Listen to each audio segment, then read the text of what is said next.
blessing, and welcome to the Catholic Corner. I'm on location here at the Church of St. Mary in Colts Neck, New Jersey. I'm going to have a conversation with a beautiful guy that I just met, but he's a terrific guy. Nationally known Catholic speaker, Curran. His goal, to help ministers discover the greatness within them. What better goal can we ever have? Rich is here in the diocese to offer a workshop for our own youth ministers, and he's going to be the featured keynote speaker at the Diocesan Young Adult Conference here in our own Diocese of Trenton. Rich is dynamic, enthusiastic, ignites the spark of Christ within us, helping discover the greatness of this Lord Jesus in each and every one of us in our hearts. And then he's going to teach us how we can share it with others. Rich, delightful to have you. Well, thanks. It's great to be with you. God bless. Tell me a little bit about yourself. Well, been in ministry about 20 years, actually. Grew up on the south side of Chicago. You drink good milk because you look pretty young. Well, I do live in Wisconsin. There's a lot of milk there, a lot of cows. But we've been doing that for about 20 years. But previous to that, we used to work with street kids, gang kids in the inner city of Minneapolis with Catholic Charities. And then went into parish ministry and stayed in parish ministry around the Chicagoland area for about 10 years or so. And then I was invited to come up to the Diocese of Green Bay in Wisconsin. And so that's what brought me from Chicago up to that, and the fact that I married a cheesehead. And so we packed up and moved to Wisconsin, and I took over the diocesan office for about 5 years. And then just was traveling around the country too much, speaking at different places. And so at some point, lots of us, you have to pick a lane. So picked a lane and went into full-time ministry, speaking and now training around the country for teens in schools, parishes, dioceses, and then youth workers, the whole training division. As a Catholic speaker, do you speak to various groups or particular groups? A wide variety. I would say predominantly about 75% of the time I'm speaking to middle school or high school kids and or people who work with middle school or high school in a parish setting, school setting. But in the last probably 2 years, parish missions seem to really be expanding, which I never thought I would enjoy as much as I do, but I have a blast doing parish missions throughout the area, which is the whole adult community. So I just really enjoy it. Now the area, do you travel around throughout the United States. Yeah, the whole country. Now you also have a ministry service of some kind besides just your speaking and your missions? Yeah, my wife and I are in the process actually of establishing a 501c3 training division called Parish Success Group. And so we launched that in July. And that's really targeted more towards training parish ministers, really with the leadership skills that they need. Most of the work is with catechetical and youth ministry leaders, some professional skill sets that most need but don't have. And so we started that. We found that niche. The requests were growing. Is the team you and your wife right now? Right now it's my wife and I, but we know we need to expand rapidly. It's too much travel. And so thank God, we've grown to the point where it's time to scale.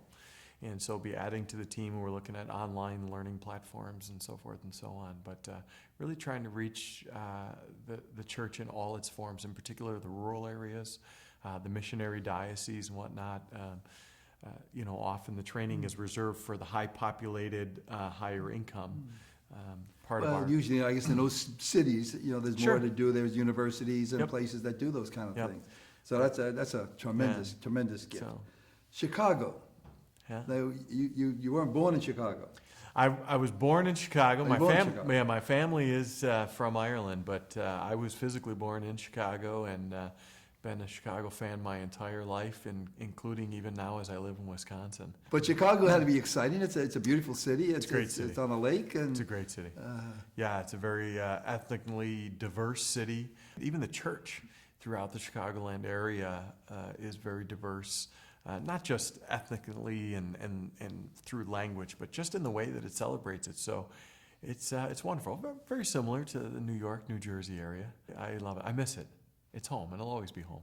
And home was home. Home is home. Home is home. Yeah.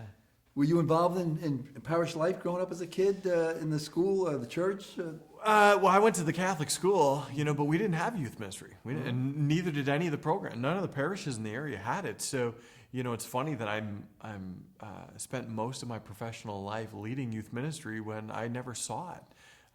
I actually later would learn that was a major advantage. It was a major advantage because I didn't have to unlearn or feel a need to do it the way I had done it. And so having no experience turned out to be one of the greatest blessings. In fact, it's one of two reasons why when people say, how come you were at a parish that just exploded when you went into ministry? And I say, well, there's two reasons. One, I didn't have a way that it had to be done, and I had a great pastor. And those are two pretty critical pieces. And I'm sure you had some wonderful families, because the families are so wonderful, aren't they? Fantastic. In the parishes? Yeah. Well, and it creates then an energy, and the energy just begins to grow and multiply and share, and before you know it, you become what I love to call, we were the Catholic non-denominationals. Everybody's talking, and of course that's what evangelization is. Sure. So- But when you said we didn't have a youth ministry growing up, I think we did. The kids almost did it themselves. Well, sure. We were, Yeah. playing ball here, doing this, doing that, Yeah. and all of a sudden I think we learned more. So in a way, there was a little youth ministry going on. Oh, absolutely. And every once in a while, the priest would show up and make sure Yeah. that we were behaving ourselves. And Yeah. but that's it's, and that I think was like the seeds of loving our parishes and loving our faith and growing out of that. Yeah. That wasn't a bad thing at all. Now you're in Wisconsin. Yep. How do you hop from Chicago to Wisconsin for an Irish kid? Well, I'll tell you, and it's a true story. My first night, because my family, I took the job in Green Bay. My family wouldn't join me for about 3 weeks. My first night, I had to turn the radio on to fall asleep because it was too quiet. There was no noise, and I got stopped on the highway driving to Green Bay because the farmer was moving the cows from one side. I was like, boy, you are not in Chicago anymore. But I live in the Appleton area, which is a populated area, so it's not that different, and it's only 3 hours from home. But boy, there are some great families in and around. There's great families everywhere. There are. But the spirit, the energy, the family atmosphere is very strong in Wisconsin, and so I enjoy that, and that makes it feel like home. Family, friends. That's what it's all about, I think. Yeah. When you get right down to it. Tell me about your college. I understand that when you were a sophomore, some things changed your life, and all of a sudden you started to realize some beautiful things. Yeah, How'd that all happen? Well, I went up to college. I played hockey my whole life. I started when I was 3, and I went on a scholarship to play. That's how I got into college. It wasn't because of grades. What school? St. Mary's in Winona, Minnesota. Oh, okay. And so I had gone there to play hockey, but sophomore year I was in an accident. I was in a sledding accident. It was my own fault, but crushed my spine and left me paralyzed temporarily. Ended all sports of all kinds. And so that began really about a 12 to 18 month journey. Of course, the first months are pure rehab, learning to walk again, which is its own experience in and of itself. When the actual accident happened, there was nobody around. My mom and dad were on vacation, and my brothers were all away at school. I had a brother at Notre Dame in Indiana and 2 more out in Providence, Rhode Island, and I'm in Minnesota. And so that first night was a very lonely night. And so it began a journey, mostly mental, very spiritual, very emotional. First few nights, first night I cried myself to sleep. It's the first time I ever consciously remember crying myself to sleep. You had to be thinking, here you are, a sophomore in college, a great athlete, having fun, and all of a sudden thinking, will I walk again? Yeah, but yet Where's God? What's God doing to me? I share with people all the time, though, the irony of it is, I'd gone to Catholic school my whole life, and obviously St. Mary's in Winona is a Catholic college as well. And yet that night was my first authentic prayer. I was 19 years old, and this first time I had an authentic prayer, because it was unscripted, and it was from the heart. And I just cried out to the Lord. And, of course, now I look back and I say I wasn't any different than so many of the folks of the Old Testament and New Testament of the Scriptures that cried out to God. Said, I need you. It's a personal psalm. Absolutely. And so that began a journey, and of course, even that night, the Lord heard my prayer. And I love sharing the story with people, which really I didn't understand the whole story till years later when I would be speaking down in Texas. And a nurse came up to me because I shared with people, which is true. That night, one of the nurses came in, and the doctor had ordered, some more tests, and I needed another tube and so forth put in. And of course, I can't feel anything from mid-chest line down because of the swelling.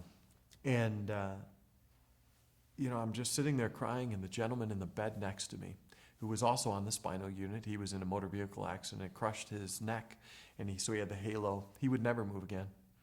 He had the tube down his throat, and he's laying in the bed, but he obviously had heard, what was going on. He just started humming the song Amazing Grace. Oh, no kidding. And of course, I'm 19, so I'm not smart enough to ask the guy his name or anything. I didn't even engage him in conversation, but I recognized that song, and it helped put me to sleep. Years later, I would share that story in Texas, and a woman came up to me. She said, "Do you know how close the Lord was to you that night?" I said, "Well, sure. That's why I share the story." She said, "I don't think you understand." She said, "I'm an emergency room nurse. When you put a tube down someone's throat, they lose the ability to produce sound. It blocks the vocal cords. He shouldn't have been able to hum anything." She said, "The Lord was very close to you that night." And I was like, wow, I didn't know that, so, and I've been very blessed to have many of those experiences, and I love sharing it, with folks. So, great blessing, but it turned out it was through tragedy, like so many things. I mean, it's so biblical, through so many difficult times, but the Lord is near. Isn't that amazing how it's in nature, it's in ourselves. There's always a death that leads to resurrection. Yeah. And we talk about it scripturally because of the Lord's death and resurrection and the altar. But you know what? I always say to myself, Lord, even if you didn't, it's all around us. It's in our lives. Yeah. Almost everybody I know that has a somewhat story like that. And maybe it's not as drastic as Sure. not being able to move, but anytime somebody really, really thinks about it, they look back and they say, "There's a time when, and I used to love some poetry. I wasn't a great student, but I loved things about sports and boxing. And there was a poem that it's called "Up Again, Down Again." And it was like 9 verses, and the guy got knocked down after each verse until the last verse because he got. But every verse ended up again, down again, up again at 9. And there were times in my own life I used to, I just said, got to get up. Yeah. You got to get up. Boy, that's a great story, Rich. So that kind of searched a meaning that led you to so much beauty. It did, through the rehab, and the way the Lord works, of course, is He sends people into your life to help you and guide you and surround you with love and protection as well as accountability. For me, there's plenty of them, and many people have had their own experiences. But from college professors who I didn't know came and just spent some time with me, would bring me the Chicago Tribune just to kind of say, "Hey, I'm on your side," and say, "You'll make it through this. You'll be okay. You'll survive," and I did. It took time, but yes, that really started the journey from just being a Catholic kid to saying, what good can come of this? And Lord, what are you doing in me? And over the course of a couple of years, my heart would be stirred enough because I started to listen to go work in the inner city. And it just took it deeper and deeper. And from the inner city, I went and started parish ministry. And, it's just...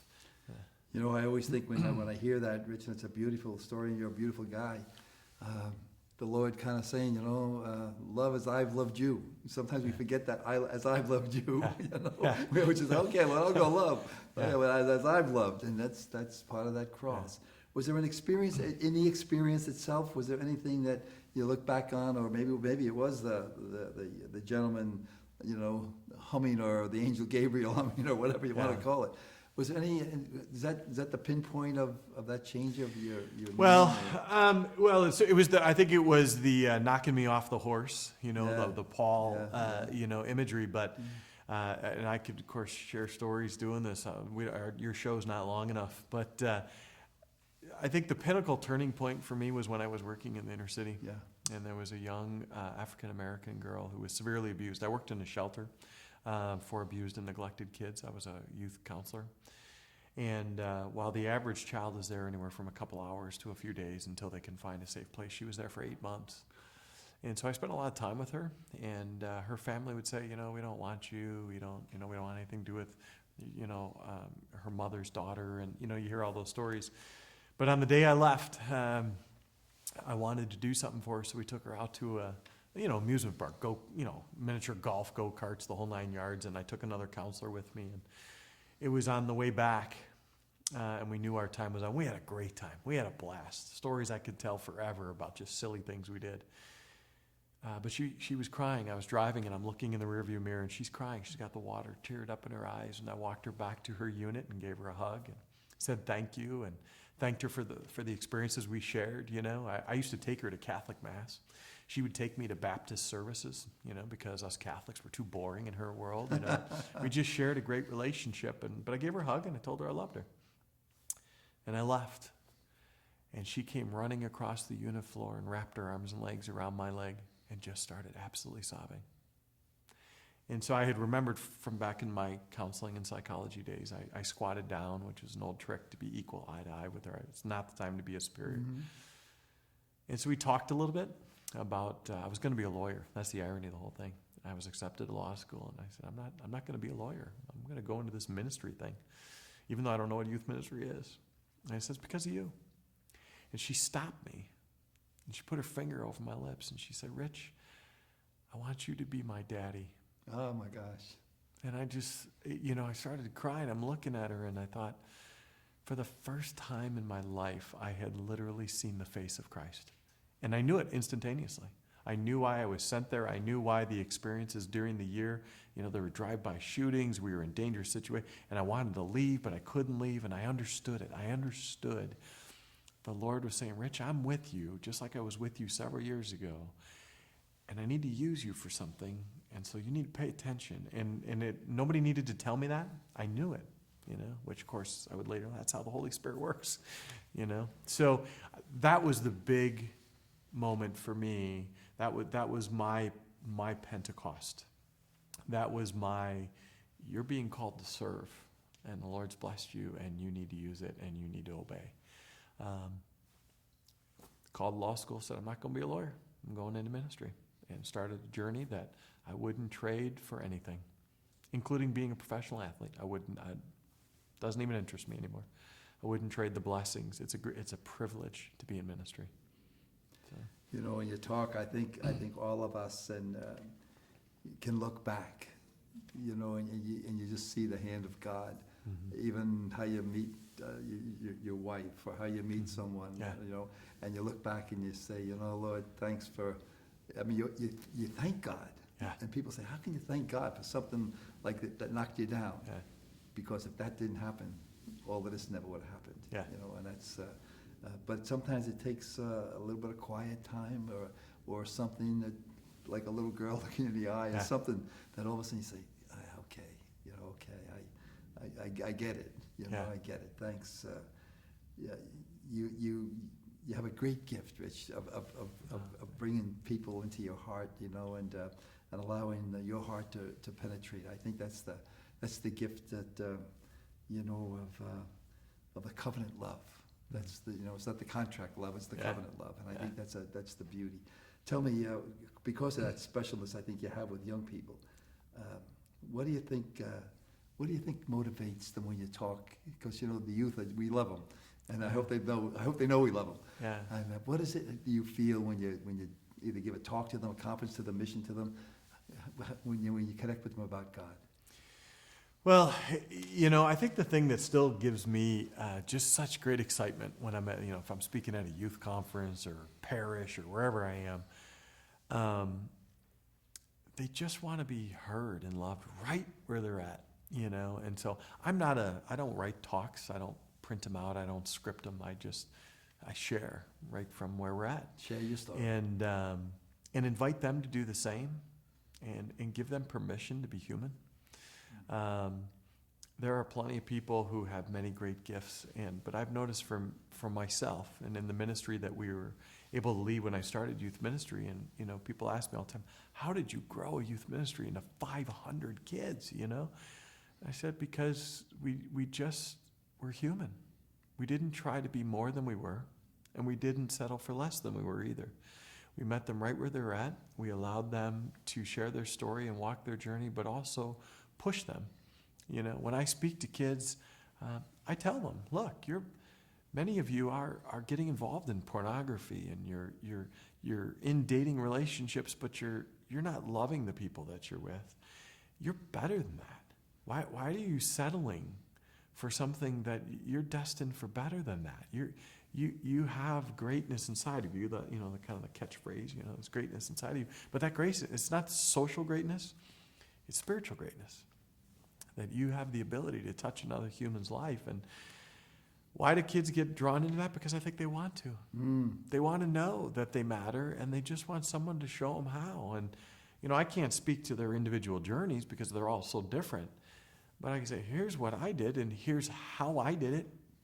But I know if you're trying to figure out what the Lord wants for your life, but you're not spending any time with the Lord, it's kind of hard to know. And here's a guy who was involved in the whole athletics, which is big in our culture. And, if I'm going to be honest, I think that's a draw. I was an athlete. I was a pretty good athlete. I was in college, and signing the autographs. I loved it all, But I didn't know the Lord. I knew about the Lord. If I took a Scantron test, I could tell you all about him. But I didn't know the Lord.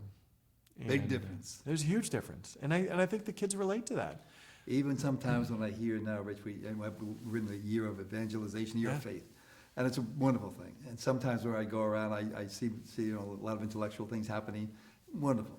But I keep saying, the knowledge isn't here, it's here. And from here we go there. Yeah. And it's like love. When you really love somebody, and I think that's the great gift of human love. Yeah. And a great gift of creation. It mirror images, that Trinitarian love. And I think when you feel that and you know that it's there, it just, everything else doesn't matter. Yeah. Because it grows out of that seed. Yeah. Wow.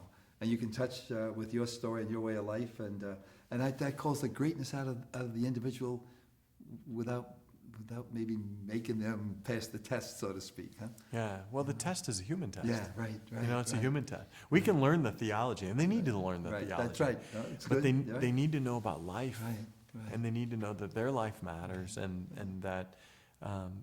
If you want happiness in life, let's just talk about human relationships. Right. There's not a trophy for that. Right. And you can't buy it. That's right. You can't go to the store and say, give me $10 of that. Yeah. It's there. The Lord placed it inside of us, and all He wants to do is let it happen. Huh? Yeah. Wow. Yeah. So that's really what I speak to, And in truth, it's not just to kids. If I'm speaking to a group of adults, if I'm doing a parish mission, if I'm doing a diocesan conference to pastors or parish leaders, I say the same thing. That's how, as a minister, when I was a diocesan minister, when I was a parish, that's how we're supposed to minister as well. We're supposed to seek their soul, that spiritual place in them, and bring them to where it's the woman at the well. We're to bring them to the Lord. Lord will take care of all the rest. I think that's what He also meant when He talked about being a child. Yeah. Unless you understand what that's all about, not childish, but being because that's the child that yearns for the father, so to speak, and the mother, and whatever else. And when you don't know any different, it doesn't matter. That's my advantage. I was never a straight A student. I wasn't smart enough to know what I didn't know. I think that's a blessing too. Kids get your A's and all that other stuff. I tell my kids all the time, you got to do your homework. Right. But, we talk about evangelization, modern day evangelists.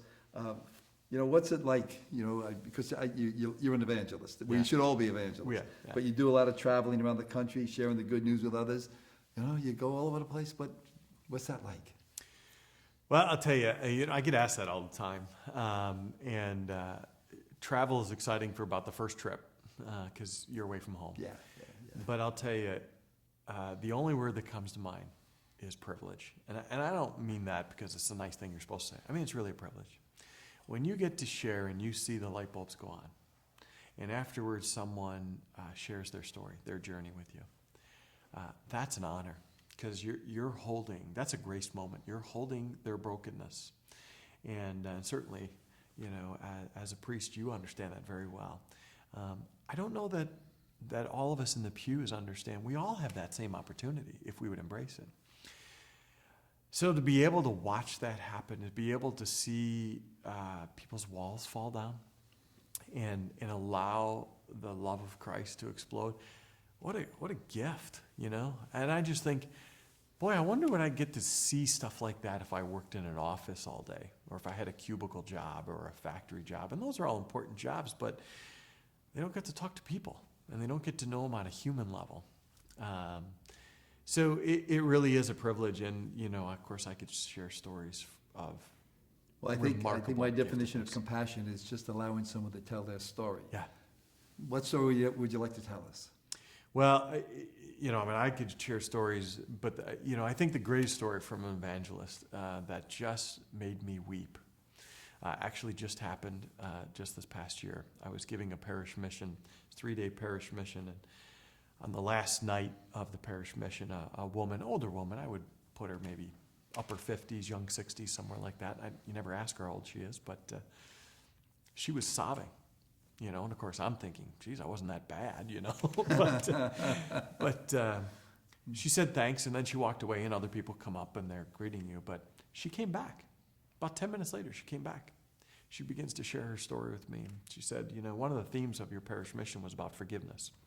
You spend an entire night about forgiveness and how it binds you up. And she said, but the one phrase that stuck in my head, that if you're holding on too tight, you can't get into paradise.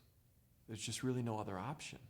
And you've got to find ways or surround yourself with people that can help you let go of that. I mean, how long do you hold on to it, even if it's legitimate? And so she began to share the story with me of how her husband, who she's divorced from, who was an alcoholic and used to beat her and beat her children, was down the street dying in a hospital of liver cancer.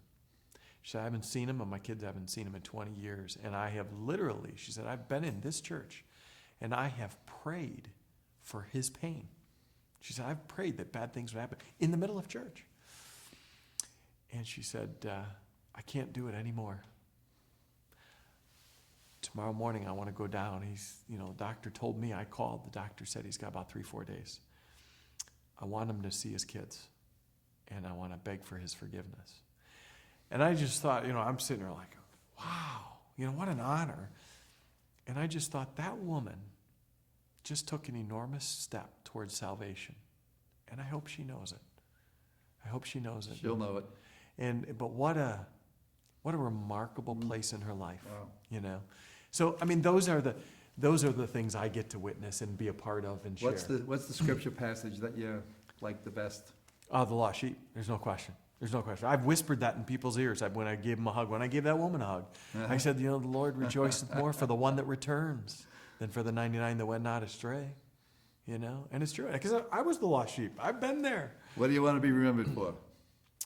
Well, obviously a husband and father first before else. Sure. But, I just think, God willing, people will just say he understood that he was called and he responded.